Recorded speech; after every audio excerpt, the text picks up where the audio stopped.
This story starts at the tail end of 1998.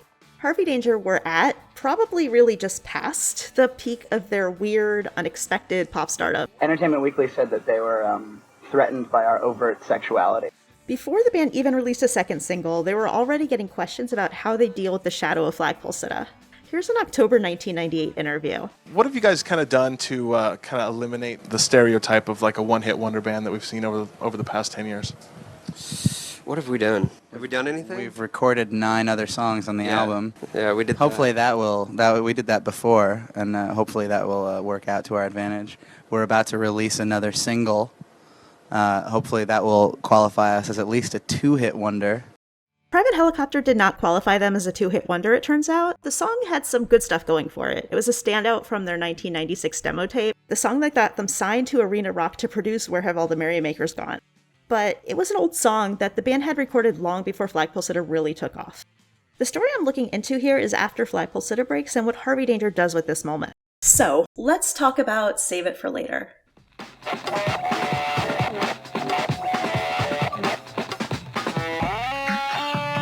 A huge part of what's happening with Harvey Danger in the wake of Flagpole Sitta is movie soundtracks, which is something that labels were always gunning for in those days.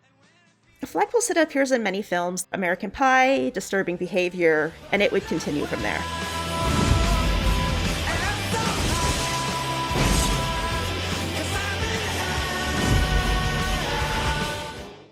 One opportunity Harvey Danger gets is for the movie Cruel Intentions. This Cruel Intentions moment is a perfect illustration of what Harvey Danger is willing to capitalize on, and it's a great foundation for the story that's to come.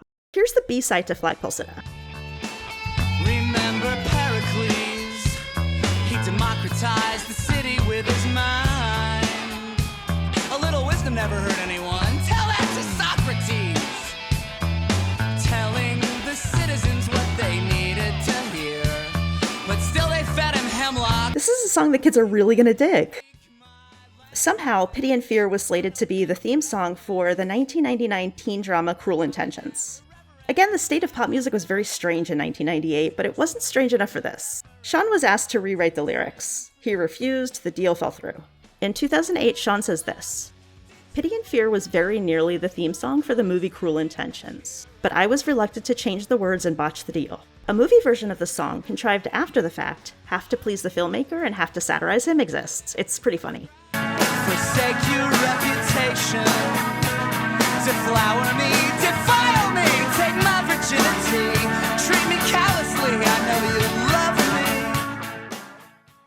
So this recording is basically like the distilled down essence of Sean Nelson. So you want Pity and Fear with lyrics summarizing the plot of Cruel Intentions as the theme song to your blockbuster film? I read your diary, I wasn't too impressed by what I found there.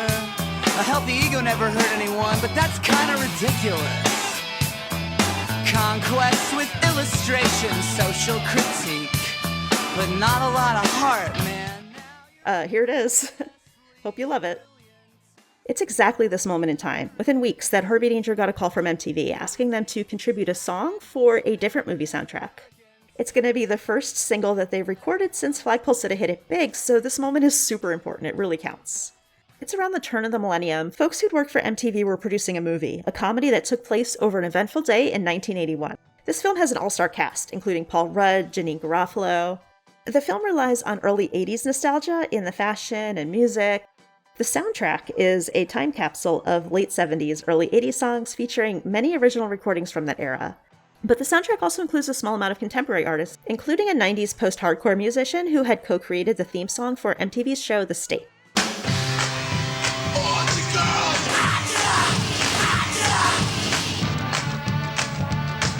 So on the Wet Hot American Summer side, there's Craig Wedren from Shudder to Think. On the 200 Cigarettes side, there's Eli Janney of Girls Against Boys, and I'll get back to that. When I first started scripting this, the joke I thought I had was that Wet Hot is this beloved cult favorite, while 200 Cigarettes is basically forgotten. I discovered while researching that 200 Cigarettes has this small, loyal fan base who have a lot to say. So the film and Harvey Danger have that in common.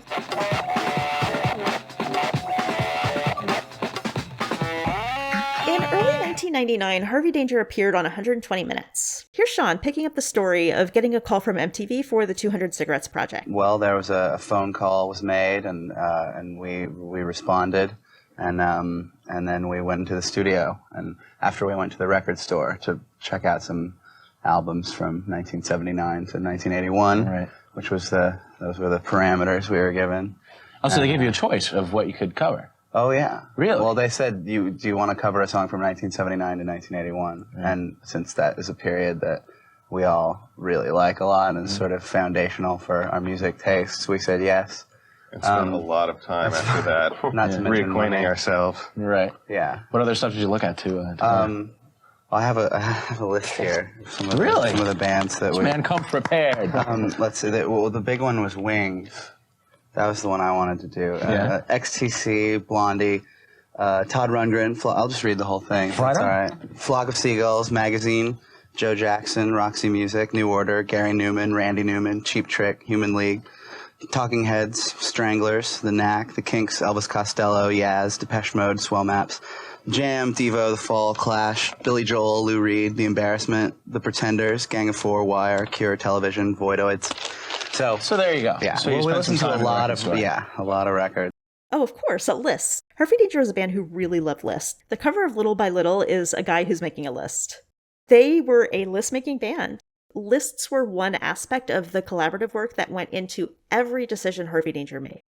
Sean said in 2014, Harvey Danger was a partnership in which all musical decisions were shared responsibility, predicated on the fact that when we began, none of us knew any better.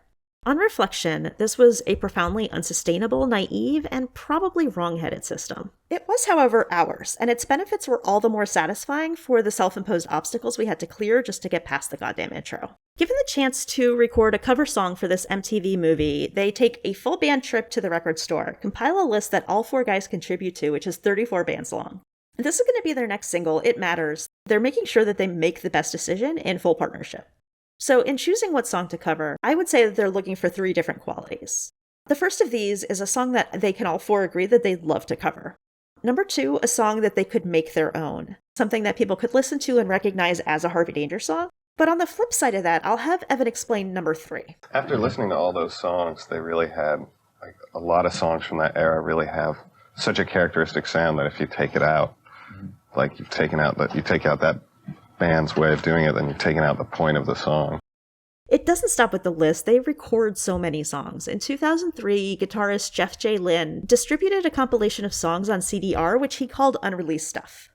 This CDR included a couple rejected 200 Cigarette songs. The first of these was a cover of the Devo song Beautiful World. It's a beautiful world we live in, a sweet romantic place, beautiful people everywhere, the way they show they care makes me want to say. I don't know if this is what Evan had in mind, but to me, this Beautiful World cover runs into the taking out the point of the song problem. In Devo's original, Mark Mothersbaugh's robotic delivery of the lyrics suggests a narrator who's clearly not of this world. It's a beautiful world. It's a beautiful world. It's a beautiful world for you. Sean sings this straight, so the irony of the lyrics isn't so overt. Certainly, Harvey Danger has written many songs where a person with a real human voice from a real human body, feels out of place in a world that seems meant for other people to enjoy. This delivery of Beautiful World brings that sort of meaning to the song. I enjoy the cover, but I don't think it improves on the original enough. There was also a Duran Duran cover on Unreleased Stuff that Jeff had labeled as Please Please Tell Me Now.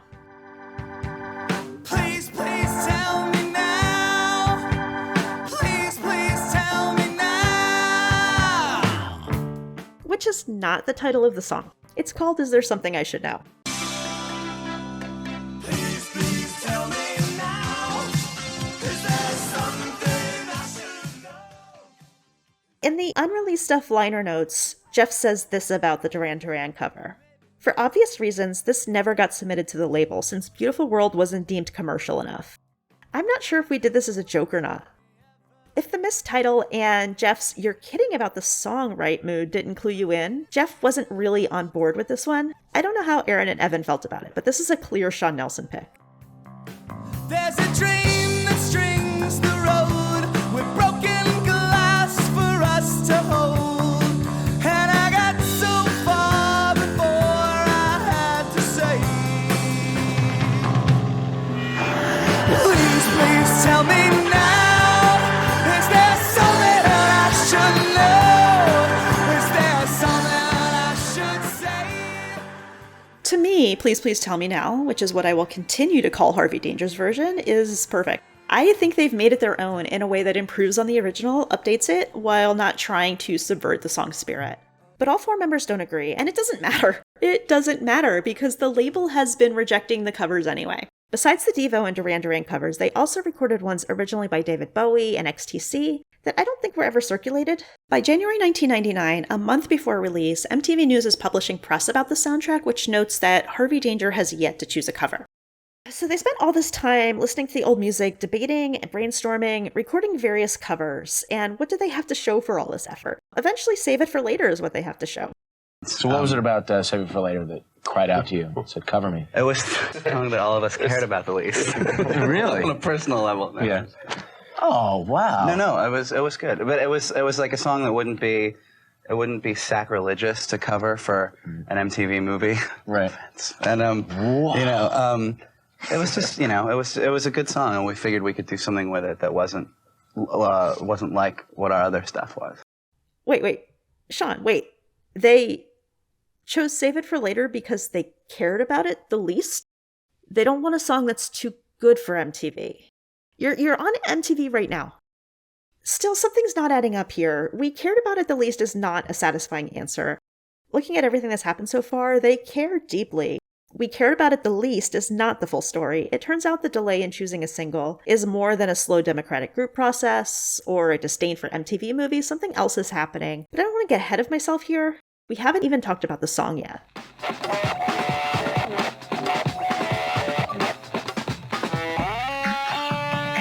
Save It for Later was originally written and recorded by a band that we know in the United States as the English Beat. In the UK, they're just the Beat. The song fits in with the genre two-tone, this British new wave ska that was happening in the early 80s. It's mostly a song with a bunch of dirty puns. The most prominent of these was a joke that I didn't even catch until last year. My partner pointed it out to me. Hey, I learned that Save It for Later is full of sex puns, and I was like, yeah, obviously. But he continued, no, actually, even the chorus.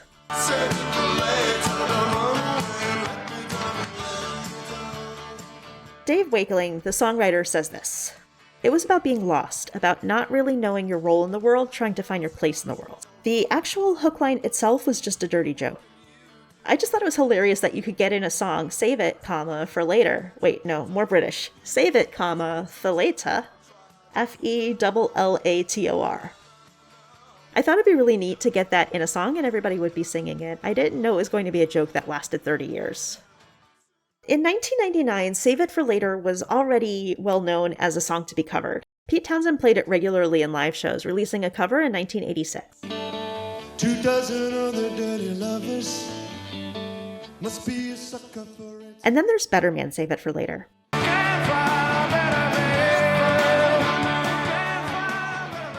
Pearl Jam's song Better Man has the same melody and chord structure in the chorus as Save It for Later does.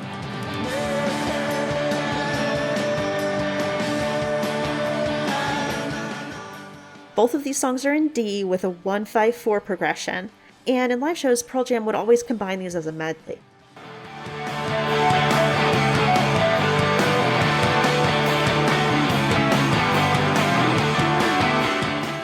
To this day, the Better Man Save It for Later medley is a staple in Pearl Jam's setlist.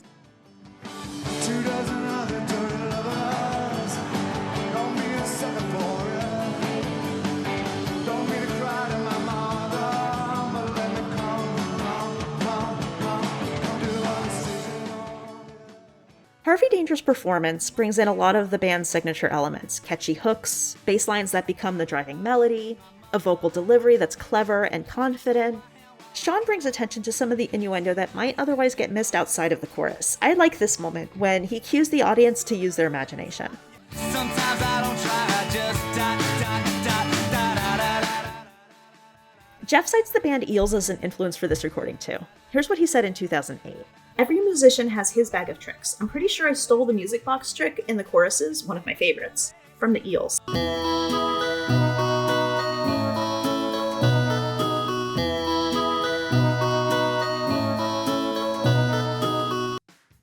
The video, directed by Evan Bernard, puts Harvey Danger within the cast of 200 Cigarettes.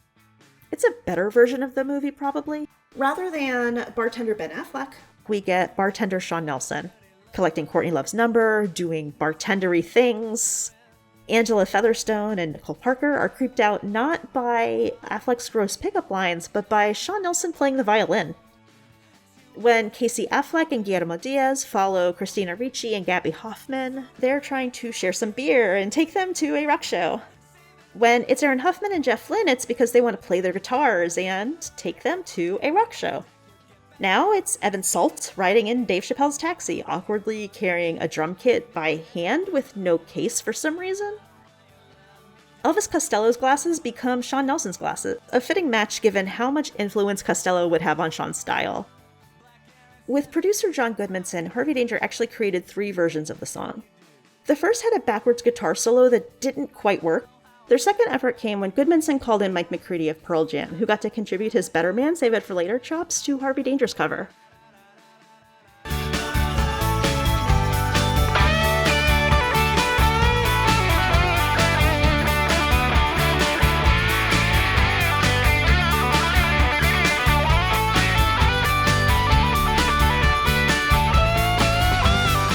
In the end, they settled for a Rhodes piano solo. For something they cared about the least, it sure turned out pretty good. Let's talk about how they ended up doing a song they didn't want to do in the first place.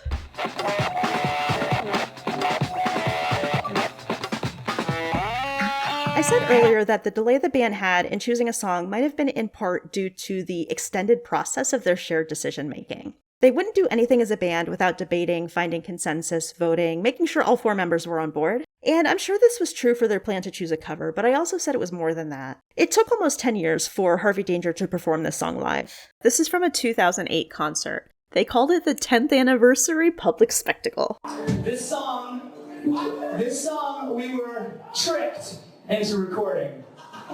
And I think we did a pretty good job, considering that we were tricked into recording it. But because we were tricked into recording it, we refused to ever play it live.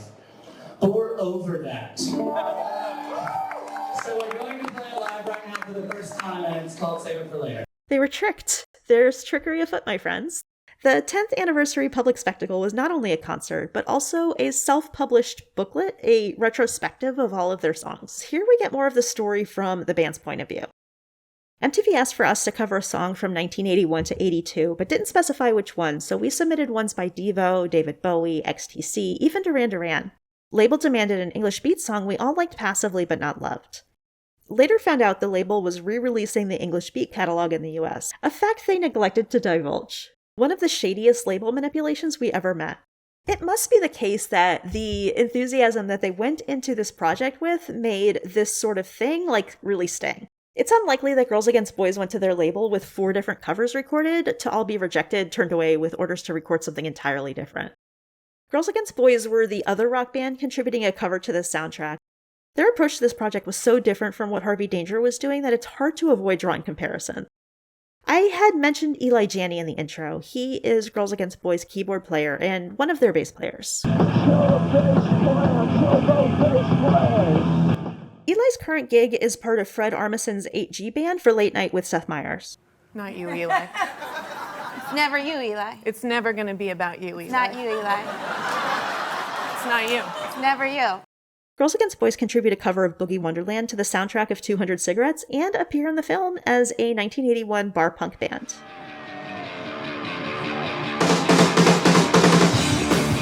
The man with the stares you in the face and says, baby, it don't wait.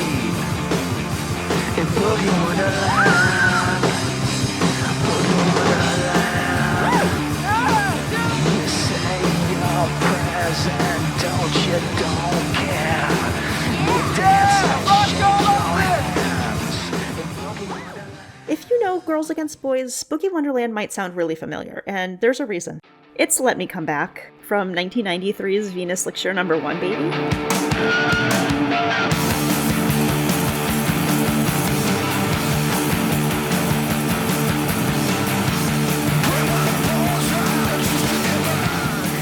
Girls Against Boys' contribution to the soundtrack was to take a song they released a few years prior and re-record it with the lyrics to Boogie Wonderland on top of it. Maybe it took an afternoon, maybe a day or two, not more than that. In the end, one band gets featured in the film. These two bands were in such different positions in their careers that any comparison is going to be unfair. But also, it must be remarked, 200 Cigarettes and Cruel Intentions were released the same week. These movies debuted 7 days apart. And here's an established, respected indie band switching up the lyrics of an old song to fit in with the movie. No one called Girls Against Boys sellouts for doing this. It was actually cool as hell. Eventually, Harvey Danger would be able to look back proudly at Save It for Later, but it took a while.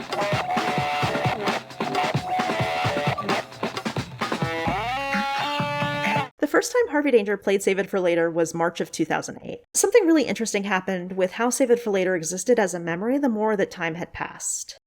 When Sean says, "We're over that," this is an active revising of what the song had come to symbolize for them. It was a good song, they could be proud of it. I made an editorial decision to cut out part of Sean and Jeff's 2008 reflections earlier for the sake of a story arc. When Sean said that the label demanded a song that they liked passively, he continued, "We made something totally unlike everything else we ever did, a total in-studio concoction, the closest we ever came to 60s pop." And Jeff concludes by saying the song sounded remarkably upbeat for how downtrodden I remember everyone feeling when we recorded it. So looking back, they were able to sort of better separate their feelings of the circumstances of the song to the quality of the recording itself. The 2009 B-Sides collection, Dead Sea Scrolls, liner notes summarize their feelings as, quote, label manipulation, worth it nonetheless. They would play it again at their final show in Seattle, August 2009. It's a really great performance. There's joy, there's pride, there's fun. Kind of shows how they've come to embrace the song and really enjoy performing it. Unfortunately, there's not a good recording to prove it, but there is a bad recording to kind of show it. We have to listen to this part, though. I'm sorry about the sound.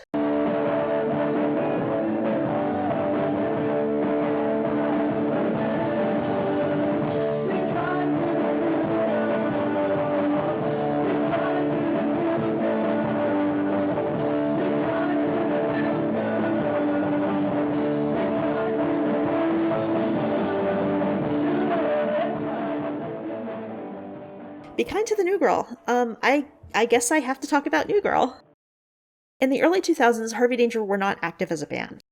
During this time, Sean supported John Roderick in The Long Winters, taking a role that John always called Consigliere, Minister Without Portfolio, Sean Nelson. A favorite song to perform was New Girl. The Long Winters, as well as their fans, really loved this song live. There's this improvisational moment where people just shout, "No, you are," at each other, like a lot.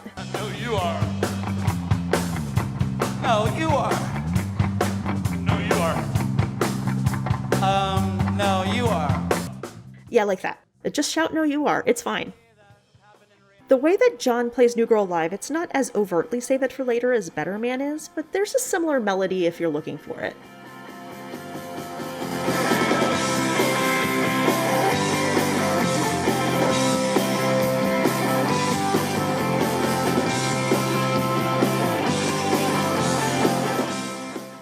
Sean hears it.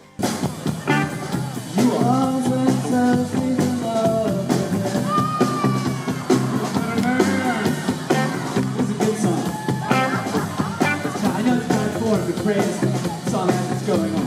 The thing is, if you play a cover in the middle of this song, then we're not going to be able to use this recording. Yeah. I guess you've already ruined it, haven't you? Now it's really like the old days.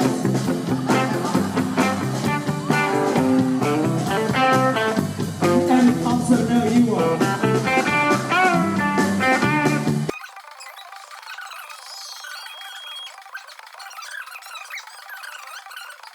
No, you are. No, you are. Sooner or later, you'll learn to better. Great song. Frankly, you are.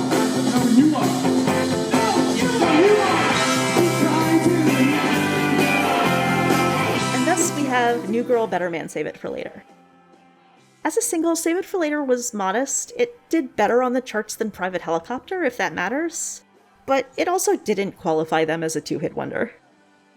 And about that, no one in the band wanted to sustain the flagpoles at a level of fame anyway. In the beginning, I included their joke answer to questions about how they'd avoid becoming a one-hit band, but I cut it off before Aaron's impressively cool reality check. We lost Aaron in 2016 from cystic fibrosis. Besides for Aaron's brilliant musicianship, he was also a calm and grounding spirit for the group, sort of unfazed by whatever madness would happen around them. I think it's fitting to conclude with Aaron's words here. Yeah, and it's also like something that we have absolutely no control over. You know, we just have to go do what we would have done anyway, you know, just keep writing songs. And you know, the whole concept of the one-hit wonder only applies to, you know, radio airplay anyway, you know. And we have our whole album, and we see a lot of people in a lot of different cities who love the album, and, you know, so I don't think we even really think about that much.